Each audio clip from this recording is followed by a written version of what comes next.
ইসরায়েলে ব্যাপক ক্ষেপণাস্ত্র হামলা, ইরানের পরমাণু বিদ্যুৎ কেন্দ্রে পাল্টা আক্রমণ, চড়া মূল্যের হুঁশিয়ারি আরাকচির। কয়েক সপ্তাহের মধ্যে যুদ্ধ শেষের আশা রুবিওর।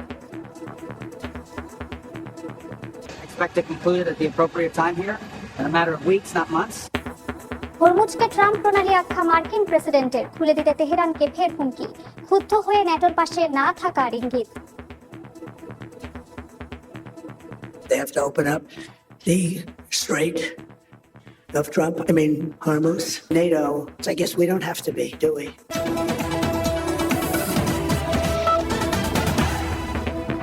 আন্তর্জাতিক সময়ের সঙ্গে আছি আমি মালিহা সুহরওয়ার্দী। ইরানের পশ্চিমাঞ্চলে কেরমানশাহ প্রদেশে যুক্তরাষ্ট্র ও ইসরায়েলের ক্ষেপণাস্ত্র হামলায় অন্তত 20 জন নিহত হয়েছেন।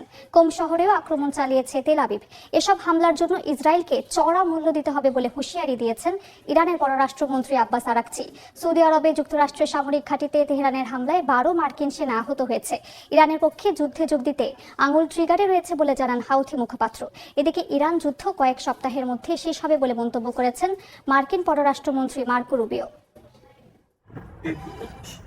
পারস্য উপসাগরের কুল ঘেঁষে বুশেহর শহরে পরমাণু বিদ্যুৎ কেন্দ্র গড়ে তুলেছে ইরান। শুক্রবার স্থাপনাটিতে ক্ষেপণাস্ত্র দিয়ে হামলা করেছে ইসরায়েল। এ নিয়ে তৃতীয়বার আক্রান্ত হল ইরান রাশিয়া যৌথ পরিচালিত বিদ্যুৎ কেন্দ্রটি। যদিও বিদ্যুৎ অবকাঠামোতে 6 এপ্রিল পর্যন্ত হামলা না করার কথা জানিয়েছিলেন মার্কিন প্রেসিডেন্ট ডোনাল্ড ট্রাম্প। ইস্পাহানে আক্রান্ত হয়েছে 2টি ইস্পাত কারখানা। তেহরান, কোম ও কেরমানশাহেও হামলা চালিয়েছে যুক্তরাষ্ট্র ও ইসরায়েল। এতে বেশ কয়েকজন হতাহত হয়েছেন। লেবানন লক্ষ্য করেও হামলা চালিয়ে যাচ্ছে নেতানিয়াহু বাহিনী। পারমাণবিক স্থাপনায় হামলার জবাবে মধ্যপ্রাচ্যে যুক্তরাষ্ট্র ও ইসরায়েলের মালিকানাধীন শিল্প প্রতিষ্ঠানের কর্মীদের দ্রুত কর্মস্থল ছেড়ে যেতে সতর্কতা জারি করেছে ইরানের বিপ্লবী গার্ড বাহিনী। পরমাণু স্থাপনায় হামলার নিন্দা জানিয়ে ইরানের পররাষ্ট্রমন্ত্রী আব্বাস আরাকচি বলেন, এসব অপরাধের জন্য ইসরায়েলকে চড়া মূল্য দিতে হবে। এরই মধ্যে তেল আবিব ও পশ্চিম তীর লক্ষ্য করে ক্ষেপণাস্ত্র ছুড়েছে তেহরান। ইসরায়েলি সংবাদ মাধ্যম জানায় ইরানি মিসাইলের খণ্ডাংশ তেল আবিবে অন্তত 11টি স্থানে ছড়িয়ে পড়েছে। ইয়েমেন ভিত্তিক সশস্ত্র গোষ্ঠী হাউতি মুখপাত্র ঘোষণা করেছেন, ইরানের পক্ষে যুদ্ধে যোগ দিতে তাদের আঙুল ট্রিগার পয়েন্টে রয়েছে। যদি নির্দিষ্ট শর্ত পূরণ হয় তারা সরাসরি সামরিক হস্তক্ষেপে নামতে প্রস্তুত। এ সময় যুক্তরাষ্ট্র ও ইসরায়েলের পদক্ষেপকে অন্যায়, দমনমূলক ও অযাচিত বলে অভিহিত করেন হাউতি মুখপাত্র। ইরান যুদ্ধ কয়েক সপ্তাহের মধ্যে শেষ হবে বলে মন্তব্য করেছেন মার্কিন পররাষ্ট্রমন্ত্রী মার্কো রুবিও। বলেন, স্থলবাহিনী ছাড়াই লক্ষ্যে পৌঁছাতে পারবে যুক্তরাষ্ট্র। অন্যদিকে যুদ্ধ বন্ধে ইরানের সঙ্গে বৈঠকের বিষয়ে আশাবাদী মার্কিন প্রেসিডেন্টের বিশেষ দূত স্টিভ উইটকফ। চলতি সপ্তাহে বৈঠক হতে পারে বলে ইঙ্গিত দিয়েছেন তিনি। বরকতুল্লাহ, সময় সংবাদ। মার্কিন সেনাদের রুখতে 10 লাখের বেশি সেনা প্রস্তুত করেছে ইরান। তাসনিম নিউজ এজেন্সির প্রতিবেদন অনুযায়ী আইআরজিসিতে যোগ দিতে তরুণদের ঢল নেমেছে। বিশেষজ্ঞদের মতে নিজেদের প্রতিরক্ষাকে জনযুদ্ধে রূপ দিতে চাচ্ছে ইরান। অন্যদিকে ইরান হিজবুল্লাহর বিরুদ্ধে যুদ্ধে জড়িয়ে সেনা সংকটের কথা স্বীকার করেছে ইসরায়েলের সেনাবাহিনীর মুখপাত্র। যুক্তরাষ্ট্রের বিরুদ্ধে হার মানতে নারাজ ইরানের প্রতিরক্ষা বাহিনী। মার্কিন সেনাদের সঙ্গে তালে তাল মিলিয়ে চলতে প্রস্তুতি নিয়েছে তেহরান। সম্প্রতি মধ্যপ্রাচ্যে মার্কিন সেনাবাহিনীর বিশেষায়িত ফোর্স 82তম এয়ারবোর্ন ডিভিশনের সেনা মোতায়েনের সিদ্ধান্ত নিয়েছে ট্রাম্প প্রশাসন। এমন ঘোষণার পরে ইরানের তাসনিম নিউজ এজেন্সি জানায়, দক্ষিণাঞ্চলীয় সীমান্ত দিয়ে যুক্তরাষ্ট্রের সম্ভাব্য স্থল অভিযান মোকাবিলায় 10 লাখেরও বেশি ইরানি যোদ্ধাকে সংগঠিত করা হচ্ছে।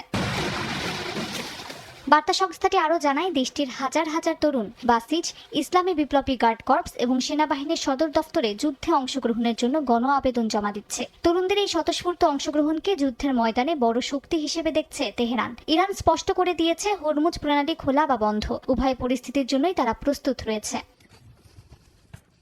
ইরানের প্রাচুর্যের মধ্যে ইসরায়েলে দেখা দিয়েছে সংকট। ইরানের বিরুদ্ধে যুদ্ধের পাশাপাশি লেবানন সীমান্তে হিজবুল্লাহর সঙ্গে লড়াই সহ একাধিক ফ্রন্টে যুদ্ধ চালাতে গিয়ে অতিরিক্ত সেনার প্রয়োজনের কথা স্বীকার করেছে ইসরায়েলি বাহিনী। সামরিক মুখপাত্রের ভাষায়, নতুন প্রতিরক্ষা জোন তৈরি করতে বাড়তি সেনা অপরিহার্য, যা সরাসরি জনবল সংকটের ইঙ্গিত দেয়।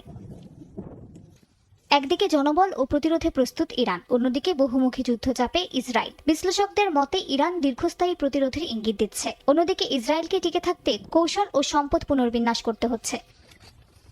মালিহা সুহরওয়ার্দী, সময় সংবাদ। ইরানকে রাশিয়া কতটা সামরিক সহায়তা দিচ্ছে এ নিয়ে বাড়ছে আলোচনা। গোয়েন্দা তথ্য, ড্রোন প্রযুক্তি ও সীমিত সহায়তার ইঙ্গিত মিলছে, তবে সরাসরি যুদ্ধে জড়ানোর কোনো লক্ষণ নেই মস্কোর। বিশ্লেষকদের মতে সহযোগিতা অব্যাহত থাকলেও সেটা যুদ্ধের মোড় ঘুরিয়ে দেওয়ার মতো পর্যাপ্ত নয়। to the incredible members of my Russia ইরানকে কিছু সামরিক সহায়তা দিচ্ছে। সম্প্রতি এমনটাই দাবি করেছেন মার্কিন প্রেসিডেন্ট ডোনাল্ড ট্রাম্প। এমনকি এই সহায়তাকে অল্প বলেও উল্লেখ করেন তিনি। বিশ্লেষকরা বলছেন মস্কোর সহায়তা মূলত সীমিত পর্যায়ের, সেটা সরাসরি যুদ্ধের ফল বদলানোর মতো নয়। তবে এই সহযোগিতা কৌশলগতভাবে গুরুত্বপূর্ণ, বিশেষ করে তথ্য ও প্রযুক্তি খাতে।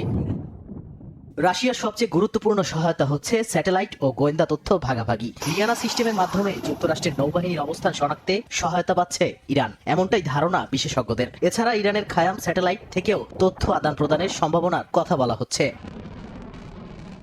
দশকের পর দশক ধরে রাশিয়া ইরানকে বিভিন্ন অস্ত্র সরবরাহ করে আসছে। যদিও বর্তমান সংঘাতে বড় ধরনের নতুন অস্ত্র সরবরাহের কোনো প্রমাণই নেই। তবে ইউক্রেন যুদ্ধে ইরানের দেওয়া শাহেদ ড্রোন ব্যবহার করে সেগুলো উন্নত করেছে রাশিয়া, যার কিছু প্রযুক্তি আবার ইরানের কাছেও ফিরে গেছে। ড্রোন হামলায় একসঙ্গে আসল ও ভুয়া ড্রোন পাঠানোর মতো নতুন কৌশল এই সহযোগিতারই অংশ। রাশিয়া ও ইরান নিজেদের কৌশলগত অংশীদার বললেও তাদের মধ্যে কোনো পারস্পরিক প্রতিরক্ষা চুক্তি নেই। বিশ্লেষকদের মতে ইউক্রেন যুদ্ধ, তেলের দাম বৃদ্ধি থেকে লাভ এবং যুক্তরাষ্ট্রের সঙ্গে সরাসরি সংঘাত এড়ানোর কৌশলের কারণেই মস্কো সতর্ক অবস্থানে। তাই বর্তমান সহায়তাকে অনেকেই প্রতীকী সমর্থন হিসেবে দেখছেন। নাদিম মারজান, সময় সংবাদ।